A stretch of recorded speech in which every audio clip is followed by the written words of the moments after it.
to Film in Minnesota. I am your host, Alan Tracy. I'm Rehana Power.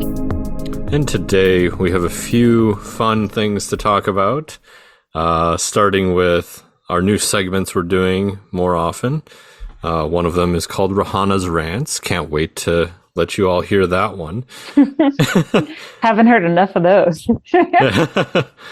And we can't get enough. So, and also I'm doing something like, we haven't decided on a name for it. It's either Alan's cuts or cut or filmmaker perspective, final cut, who knows, right? Yeah, we're still Whatever workshopping.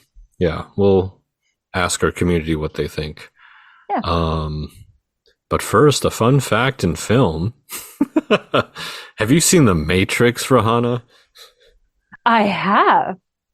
All four of them. Do you know? Oh, yeah, all four. Yeah. You know the code inside The Matrix? Yeah. When you look at that green screen of code. Mm-hmm. So apparently, a production designer scanned symbols from his wife's sushi cookbooks, then manipulated them to create the iconic code. What? Yeah. Wait, but what? So that's what that is. I need more. So the code is literally just sushi recipes? That's what it says. Sushi cookbooks, then manipulated them to create the iconic code. So they're manipulated, but mainly from whatever the sushi recipes are. So yeah, if you have sushi recipes in the original language, Japanese. Yeah. I'm confused and intrigued. Why? I want to know why. Like, I want to understand what led them to go with that. Like, what sparked that idea? And they were like, you know what? Yes, this is how we're going to do it. Like, I want more information. Right. So there goes the California roll and the, ramen, or what have you. But yeah, I guess they wanted to make it look like code from like coding today these days, Yeah, which makes sense. Which is kind of a foreign look to it to non-coders, and then that's just kind of what I assumed it. Yeah, I just kind of assumed that it was random standard code. Mm. As a non-technical person, I was like, oh yeah, no, that's totally what it is, of course. And not in English. Right, that too. Oh my gosh, that's crazy. I wonder if anyone's if there's any Japanese super crazy coder person who watched that and was like, hey, make a California roll. This is dumb. Is that they caught on right away. Yeah. Is that what that is? The salmon eel or whatever. Yeah. As someone who doesn't like sushi, I have to say I'm a little sad it wasn't something else, but I understand. And that's really clever. Yeah. So yeah, I'm intrigued. If you have a cookbook, maybe you can get inspiration to put it in your film in some way. I've got all sorts of cookbooks if anyone needs one, and I don't use them because I can't cook. So feel free. Have at her. Delightful. Sounds like what kind of foods do you like to make? If you're not making them at home, then you're ordering out, right? Is that? Yeah, or Jer will cook because he's a really good cook, which is typically what happens. I can make 3 good things, which are kind of random things to actually be good at when I'm terrible at cooking in general. So I make at-home chicken pot pie in the cast iron skillet, and it is glorious. It's one of my favorite things, actually. And then I will make fish tacos with the fanciest, most expensive slaw that is just delicious. And then I can make, I'm not even cooking. I can make cookies really well. Outside of that, I'm pretty useless in the kitchen unless it's pouring a bowl of cereal, which I'm fine with. It's whatever. So. Yeah. But who needs more than that? Come on. Right. Well, we've completed the Oscars this year. How amazing was that? Yeah, it's crazy to think. Yeah, it's interesting. It's crazy to think that that's already like over. We're already like coming up on April. I don't know. Yeah.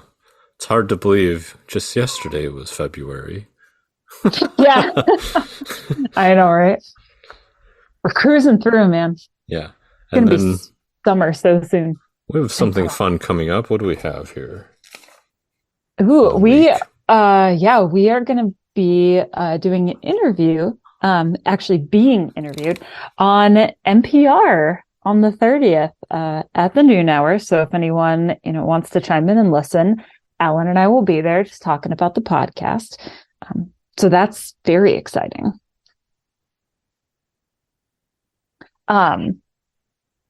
Yeah, and so we were able to kind of chat with one of the showrunners, I guess producers. That's probably what it is. Showrunner producer.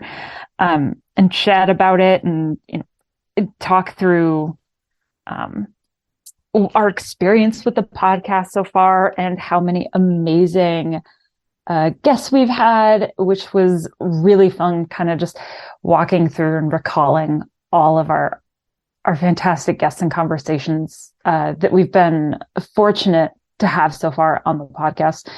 So it's going to be really exciting to kind of speak to that on a larger level. And hope that, hope some people can chime in and listen and not chime in, tune in. Words are hard. Tune in and listen. Yeah. Yeah, really looking forward to that. That'll be super fun. Right. Well, yeah, I'm interested to see what we'll have to speak about over that noon hour on March 30th on NPR. So yeah, wait for that. I'm sure we'll post about it or something. Yeah, absolutely. So without ado, Rehana's rants.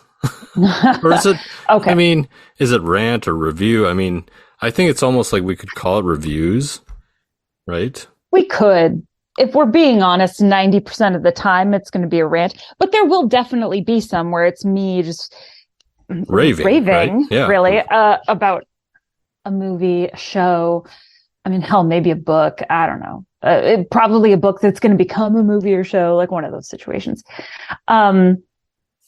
Having said that, this week it is definitely a rant. And this is something that I've actually held internally because I didn't want to take up any more of anyone's time on our Oscar podcast or episode, though it was very relevant to that. And I didn't kind of dive into it, but I briefly just like mentioned this. But so I am very behind on movies just in general. So luckily, like moving or creeping up to the Oscars podcast, I dove in and watched a lot of films that I hadn't been able to see over the last year, which was great. Having said that, I watched Woman King, which in my head, I was like, okay, I'm watching Oscar films. It's Woman King. It's definitely, like it's nominated probably for a couple things. So I'm going to watch it. I wanted to watch it when it came out. I was excited to sit down and do it. So I'm watching it. And all of a sudden, Alan informed me that it was not, I think the exact conversation was, if Viola Davis does not win the Oscar for her performance, I will burn you to go to the ground. And he laughed at me and said, that'll be really interesting, seeing as she wasn't nominated. And I lost it. Y'all, I am livid. I ruined the movie. I mean, luckily I was towards the end, but yeah, livid. So I like go on and I'm looking at all the lists and I'm like, no, she has to be nominated. She wasn't, obviously, you all know that. So then I'm looking at every other list. I'm like, well, maybe it's nominated for Best Picture. Nope, of course it's not, because God forbid we nominate films that deserve it. that were actually outstanding. And I was just so upset. I almost didn't watch some of the other films that are on the Oscars list that we talked about. I mean, I did. I watched as many as I could beforehand, but oh, I was so mad. And I'm trying to think of the nicest way to put this. I don't think that this necessarily put me in like a bias setting when I was watching the rest of those movies, since I had watched some of them already and I was not blown away. I was not super drawn in by the performances or anything like that. Like they were fine. They were fine. Good movies. For sure. Glad that I was able to watch most of them on streaming, if I can at least say that. But The Woman King, oh my God, her performance was so moving and just so like the range and what she had to do emotionally and physically and just the plethora or the deepness of that character, of that woman, what she went through, what she experienced, what she held in, and the way that they walked through it. I was so moved and I was so drawn in the whole time. Yeah. Oh my gosh. I can't. I was so mad. On top of that, I think everyone who was in it did an amazing job. John Boyega was phenomenal. Oh, you know what? I don't remember everyone's names now. It's been a while, but the younger girl, without giving you spoilers, she was phenomenal. Like her performance was outstanding. I don't understand how that movie can be overlooked and other films that received nominations that were fine at best got nominated. I mean, I have thoughts on why they were. I think a lot of people do.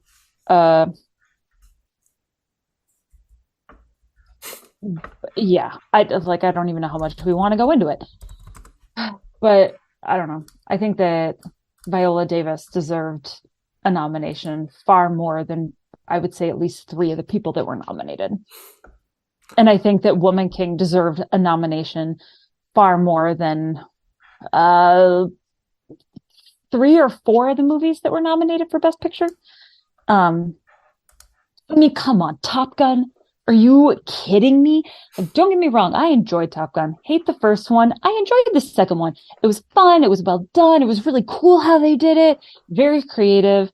Yeah, no, it was good. It was really good. Yeah. Was it a Best Picture of 2022? In no universe was that a Best Picture.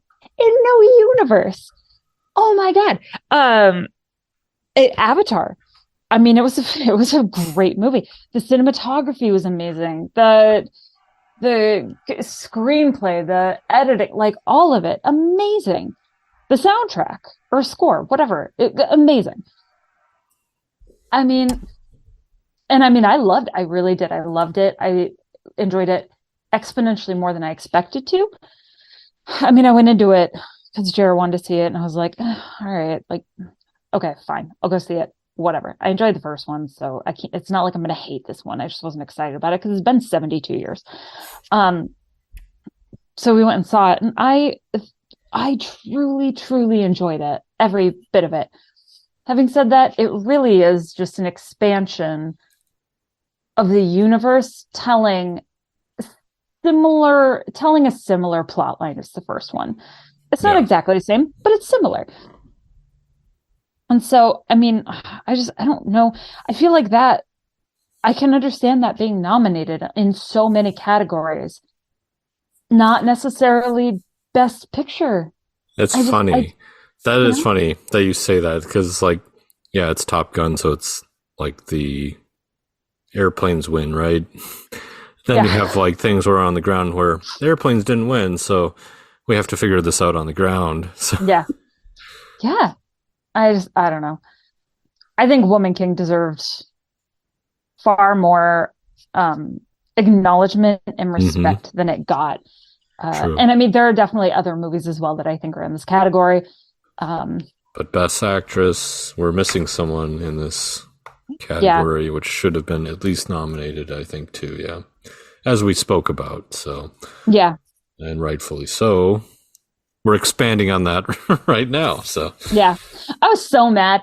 You guys should have seen my face when Alan texted me. I almost broke my remote. I was like, this wouldn't that is blasphemy. if you see Tar at some point, it could be like that, where maybe she won if she exploded onto the scene and said, "This is my award." But yeah. Anyways, that's a Tar reference. Sorry. Um, Yeah.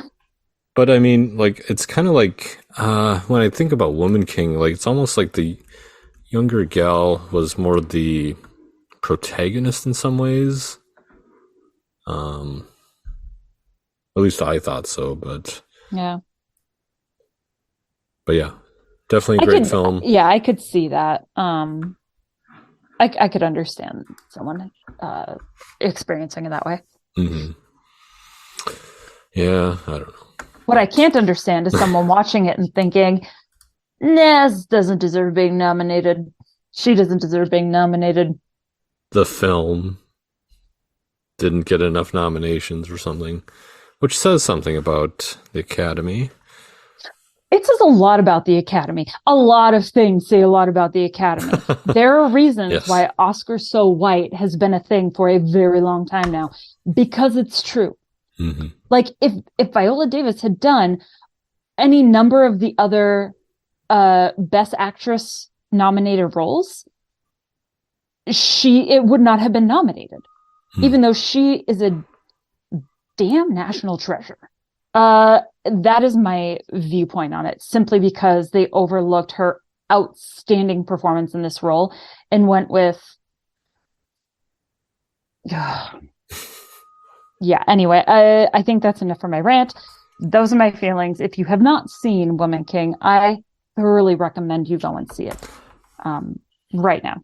I think most people in general would agree with you.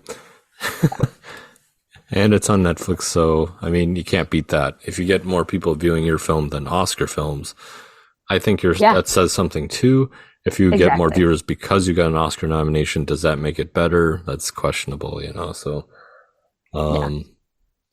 yeah. So like, I didn't watch Top Gun until it was nominated, so there's that, right?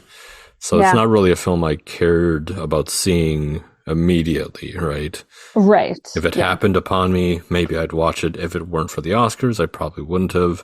Yeah. So there's that makes sense. Yeah. I feel like that about a lot of movies. All 9. There were 2 Best Picture nominated films that I had seen prior to the nominations coming out. That's it. I either hadn't heard of the films, which was a lot of them, or I had heard of them, watched trailers, and thought, there's no way I'm wasting my time on this, which in itself should tell you or should explain some of my comments during the Oscar episode. I definitely did not go into them with an open mind per se. It doesn't mean I didn't enjoy them. It just means that I thought they were fine. You know, I'm sure if I made a movie about my life, it would be fine. That's all I'm going to say about that. I think I had seen one. So there. Had you beat. But you saw an excellent one. Yes. I'm glad that that was nominated. One, because obviously. But two, just, I mean, having the like reason and purpose to actually sit down and spend time and watch it and experience it. Phenomenal. Right. Well, anything else to rant about this time about I mean, everything. Well, it was a rant and a rave because you're raving about Woman King, right? Excellent. Oh, my heart just it goes into a million directions, that movie with your emotions, and I just love every millisecond of it. So yes, raving. Yeah. Raving and ranting. So that is Rehana's review. Woo! Woo! The roller coaster. We kind of double dipped for this one just so, audience wanted to experience a little bit of both, huh? I don't blame them. Kind of like the ice cream twisty thing, a little bit of chocolate and vanilla. There you go. I mean, that is the best. The swirl. Yeah, the swirl. Yeah. If anyone gets just one or the other, what's wrong with you? Well, depends on the day. Which means that Alan gets one or the other. Sometimes, yeah. Sometimes that's the only choice you have. It's like, okay, if it's the only choice, then yeah, I understand. Like if you're at the Twins game, you walk up and they say, hey, all we have is chocolate. By all means, get chocolate. Although if they say all we have is vanilla, then your response should be, do you have sprinkles at least? But that's beside the point. But if they have twist and you don't get twist, I'm going to look at you and say, why didn't you get twist? And expect a really solid answer. Mm. That's all I'm saying. And the answer may be because I don't like twist. And okay, fine. But like, I need an answer to that because in my brain, twist is top notch. Twisty. Anyway. I think about that. Twisty. I'll remember that for the Twins game next time. Yeah. In Pikachu, something detective. I don't know. Anyway. Yeah. Where Ryan Reynolds is Pikachu, at one point he just says something and he goes, ooh, so twisty. And every time someone says twisty, now that's all I think about is Ryan Reynolds saying that. Anyway. There it is. Yeah, my the tangent. Power of films. Exactly. Yeah, I would love to keep talking Oscars, but we already talked about Oscars. We talked so much about it. I tried to save that little piece for later because, Oscars are a long episode and there's a lot we're trying to dive into, but that's what today was for. And we also wanted to kind of touch on some interesting stuff that Alan's been thinking up in Alan's cuts or Alan's perspectives or Alan's filmmaking thoughts or something. The final cut. Ooh, I like it. That's like a game show, it sounds like. The final cut. What do you think? Would that be a good reality show in Minnesota? You could do that for if you did behind the scenes of Z-Fest films. Wouldn't that be fun? Oh, that'd be really cool. Do the final cut, the last few minutes. Yes. Or a 48, because who knows how long a Z-Fest can go on for now. That's a good point. Oh, something else I think that 48-hour, although they may not have it because they have to go so quickly, but Z-Fest stuff like that should do. There should be a section for bloopers. Oh, yeah. Some of them have bloopers in their credits. So. But I think everyone should have to, especially if you're a serious movie. I think that should be a whole category all in its own. Bloopers. Because one, who doesn't love a good blooper reel? And two, I think at the end of the day, at the end of the night, people need a good laugh to just lift their spirits to then go out and network and talk to people and be social. And by people, I mean me. The bloopers are the best thing there is. I could watch those for hours, whereas I can watch a movie, serious movie, in a couple hours. I'm like, whoa, okay. I feel like my heart is heavy. My stomach hurts. It was excellent. But now the bloopers happened. It's okay. Anyway, Ellen has thoughts. Ellen's got a filmmaker's take. Ellen's cut. She's used to hearing that cut from Ellen. Cut. Yeah, that's why I never get too many bloopers. I always cut. Wow, you gotta let it roll, man. I've learned that, over time to, let some of it roll. But sometimes I call a cut and then it's over and then something funny happens and then you should have one camera on set rolling at all times because why not? Who doesn't want to edit all that? But yeah, and then that way you can catch all of the fun moments. Anyway. Yes. As a non-filmmaker, I think that's a great idea. Yeah. You could do it then, Rehana. You could do a little, haha, gotcha. on I just set. pop out. Yeah. Like, I'm hiding. I've been filming the whole film. time, and I'm not even here. Yeah, during the whole scene's happening, and I just pop out of nowhere, and I'm just like, hey. Yeah, That like wouldn't be Sheldon getting like, on yeah, Big Bang Theory. that wouldn't be Bazinga! getting like, oh, is that okay? I've never seen that show. Oh, That's not true. I've well, seen a couple, but anyway. you could like set up GoPros and then just have it film from Oh like yeah, the whole area. Of course, should put it on like a Roomba, but tilt it up. No, because then that'd be a funny view. You'd get like if I were above that, you'd get my double chin, and nobody wants to see that. Never mind. it's a great spoiler. I mean, blooper. That'd be terrible. This is why I don't do that creative aspect of things. Well, I figured just the technological aspect of setting it up for you, I mean, that could be challenging. Honestly, I can't even get like my phone and computer to work most of the time. So yes, I got a new computer at work. It took me like 3 days to get everything working properly.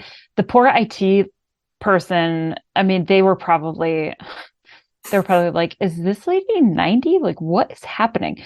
I was so impressed by different features, and they were like, yeah, that's a computer. That's how computers work now. Like, In the okay, 21st century, yeah.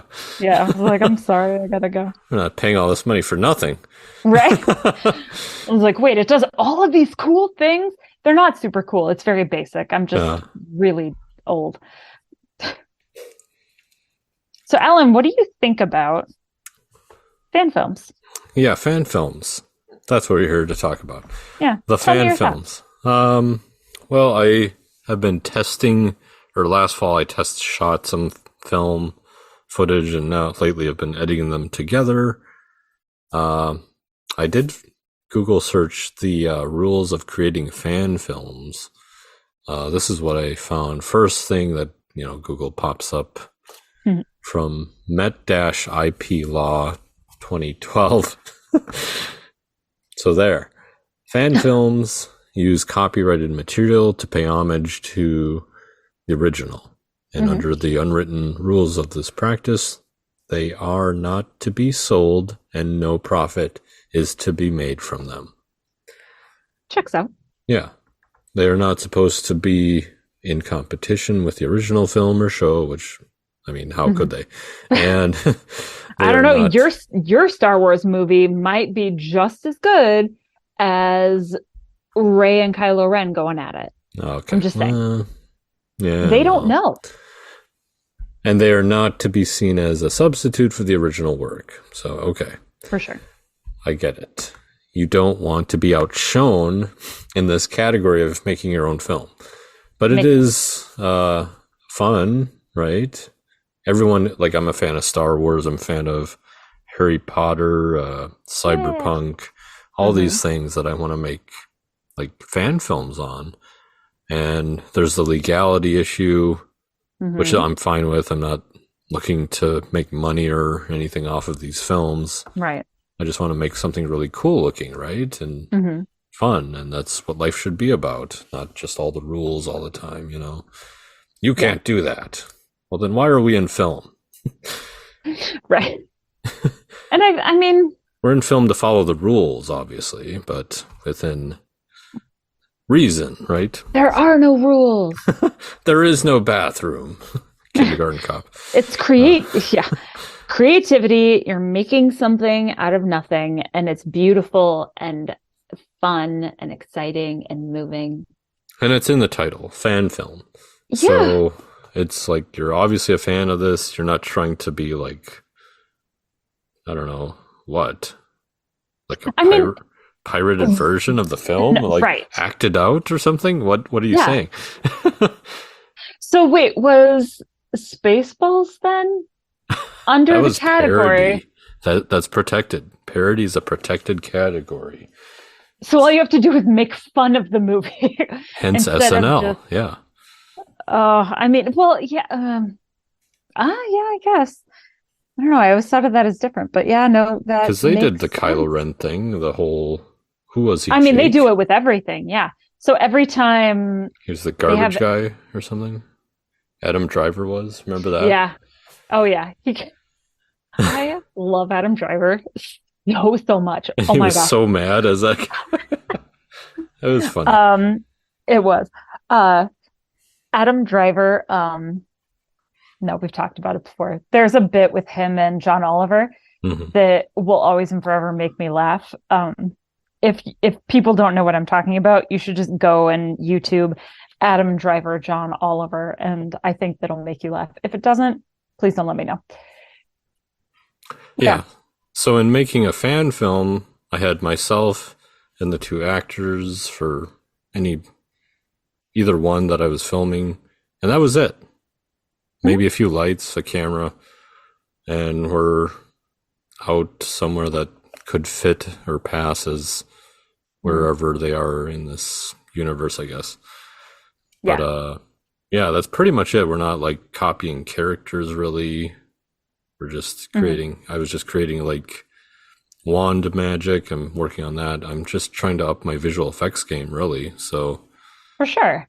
yeah, Did you include like any scripting or is it just no, no scripting, okay? just kind of a general sense of where we're going with it. Like Hmm. the lightsaber fight that I'm still Yep. editing because God, lightsabers just take forever.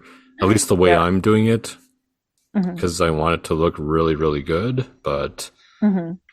who's to say it will look that great when I'm done with it? Who knows? There's But only one way to find out. yeah, but I have to do each frame, and it's really time consuming. So, Hmm. but yeah, it's really a lot of fun to like play because lightsabers I feel like I can get along with really well because Hmm. I love that sound of the clash of the lightsaber, the wand movement of it, like Yeah. the whoosh of the lightsaber. Yeah. Yeah, and just seeing like even the last trilogy of Star Wars, Hmm. like how fun were those fights, lightsaber fights? Because we didn't really get a lot of lightsaber fights in the original or Yeah. the prequels. We had some that had some really good choreographed fights, but Yeah. um, they were kind of few and far between. So, but Hmm. yeah, it's a lot of fun to just play with just that because that's what got me excited from the films. No, for sure.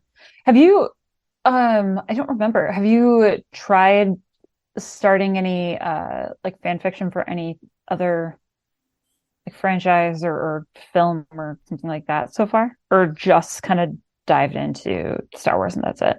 I just started that, so there's just the Star Wars one and the magic wand fight that I tested Hmm. out recently, Yeah. or semi recently, February, a month ago. Wow. um, Nice.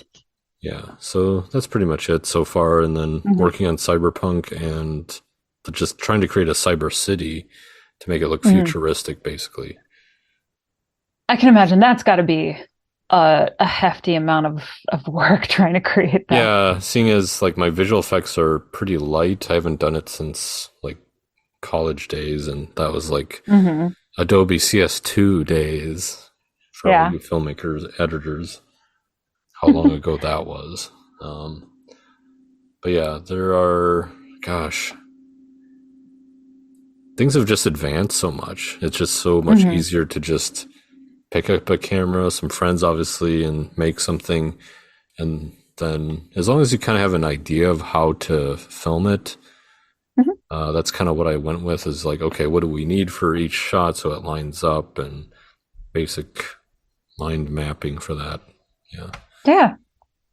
I mean, that's half the fun. That's why people love doing this. Would there be a fan film you would want to do, Rahana? Oh God, that's a good question. I wish you would have told me you were going to ask that before we started this. Oh, I'm who's the guest now? extremely right. I'm extremely indecisive. So, oh, I don't know. I mean, yeah, like I just think of it as like, what franchise would I want to be part of? All of them. Um, I see fan film. I mean, Star Wars is pretty dope. Hmm. Um, I think Harry Potter would be awesome. Uh, What house are you? Hufflepuff? I mean, probably. I would like to think that I'm Gryffindor, but if I'm honest, I'm probably Hufflepuff. Um, unfortunately. How do you not know? You haven't taken the quiz, the Sorting Hat quiz yet? No, there's a quiz? Yeah. Oh, for the love of... Okay, I'm pulling it up right now. You did this. And then, let's see, what else? You can do it later. I feel like a Bridgerton kind of fan film or something like in that type of like era or like period feel. Piece. Yeah, period piece. Like that would be awesome. Which time period do you like the best? Is it? Oh, stop asking me questions where I have to make 1600s, 1700s. I think they all have really fun aspects to them. Mm-hmm. I don't think there would be like a film or an opportunity that would come up where it's like, well, it's going to be this and like the 1700s and not the 1400s. And I'd be like, oh man, like, I mean, yeah, let's go back in history. This is awesome. Right. Like I can go back in history, but not actually be tortured and all of the things because I'm a woman. This sounds great. Yeah. I think that makes sense because I was thinking about this too. Like if I were to get a fan film finish, like or even a segment, and then let's say submit it to Scream It Off Screen, right? Or something fun like that, where they can kind of be appreciated. You can't make money off of it, so if you win, I would donate it to like a pet thing, like a little humane society donation or something. So I like that. Yeah, that's really cool. Some sort of nonprofit, right? Yeah. No, absolutely. That'd be really fun. Yeah.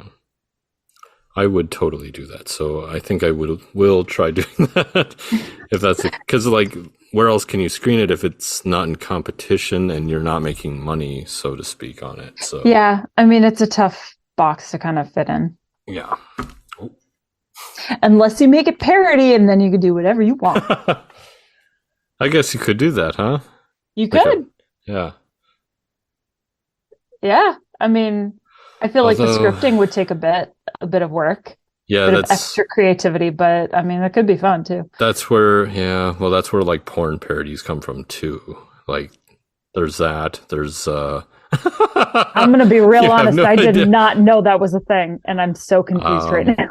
It's a parody. Like you can do a parody of anything. So there's things like that as well. That's how they get away with it. So. All right. Yeah. Oh, I think I understand what you're saying now. I thought I misunderstood what you were saying, and I was like, wait, what? And I was very confused, and now it clicked, and I realized that everyone who's listening just heard me be an idiot. Okay. Okay, well, Rehana came to a realization over something, we don't know what, so, but that's okay. That's all right. No one needs to understand my brain. But yeah, those are examples of parodies, or comedians come up with, I don't know, parodies for show like sketch comedy. Those are parodies. So Spaceballs. Yeah, well, yeah. Chappelle's show. That's where my Key and Peele. Key and Peele, yep. Kind of. Yeah, because there are things that are show, but they're not doing parody really. It's all kind of their own. Some of them are like there's the one with The Shining. There's the one with like, but it's like continental breakfast. It's like that's one of my favorites. I'm just kind of like it's so weird. Let's go into that. What are your like top favorite Key and Peele sketches? Oh, okay. They've got a billion amazing ones.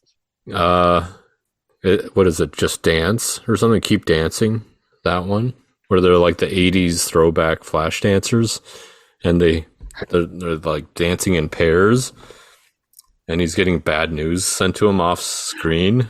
Oh no, I don't think I've seen that. Yeah, I'll send you it. Okay. It's like on YouTube and everything. I love it. Definitely The Substitute Teacher. Naturally. Yeah. Ron. I use that a lot still. I love it so much. You better be what? Dead, deaf, or mute or something? Ron? Right. There are like gifs of him like breaking the clipboard or like some of his lines from there that I use probably way too frequently because they're so good. That whole episode, like skit, is just brilliant. I love it so much. Yeah, definitely Continental Breakfast. That was the shining one. I think that was during a Halloween episode. So I don't know if I've seen that one, but yeah, he's enjoying his continental breakfast because he didn't know what it was, apparently, and it's continental. And it's just like we know it's just continental breakfast, but right. It's very basic, and everyone's just kind of like, "What's this guy so excited about?" You know. I'm kind of surprised that you didn't say the valet sketches. Oh, Did you just hear that? Yeah. I think that's my favorite, honestly. You like the valet ones? Yeah. And they've done a bunch of them. And I think every single one is just fantastic. They're brilliant. They really are. I love it so much. But yeah, and then substitute teacher for sure. And then there's I don't even know what it's actually called, but I think it's like Peel and his lady are coming over to the house to hang out with Key and his lady or something like that. Anyway, whatever. They're going to hang out and they all go downstairs to like look at something at the house. And then the ladies go upstairs. And then every time their girlfriends, wives, whatever, are not around, they're talking about them and they whisper as like much as possible. They're just like, I said, bitch. Oh yeah. But then they keep like having to leave the house and get further and further away until they're in space and they're still whispering. And he like dare roll. I looked this woman in the I don't even know the words. I'm not even going to do it justice. It's so funny. It's the first episode, yeah. Is it? Yeah. I didn't watch them like live. We started watching them on YouTube, I don't know, a few years ago. And I can't stop. They're so good. So we just watch them all the time. They're amazing. There was one more. Dang it. Just had it. Oh, misinterpreted texts. Like he's getting all worked up over something. Yes. He's just like chill about it. Like, no problem. No problem. Like, you know. Whatever. Yeah. Whatever. It's funny. Jared makes a joke every time we watch that. He's like, that's you. I'm like, that is absolutely me. So if anyone's listening and you text me, just know that that's how I read the text. So if you don't put like exclamation marks and smiley faces and like whatever's, I'm going to assume that that's what's happening. This means war. Yeah. Yeah. Like I'll start getting like upset and Jared will be like, not what I mean. This is what I mean. I'm like, okay, thank you. Thank you for clarifying. Which makes me sound like a monster, but it's really funny. That I will admit that I love that one. That one's fantastic. I actually forgot about that for a second. Yeah, lots of fun parodies there. There's so many good ones. I'm looking and parodies them up right of real now. life too. Yeah, like the fresh hat. You know, they both come with fresh hats or whatever. Mm-hmm. Then it's like one had a sticker, the other was in a bag still, and you keep one-upping each other. Yes, and I like the ones where they're like the football players, where in the beginning of the game they say their names and what college they're from. Yeah, it's so funny because they just come up with the most ridiculous stuff. I love it.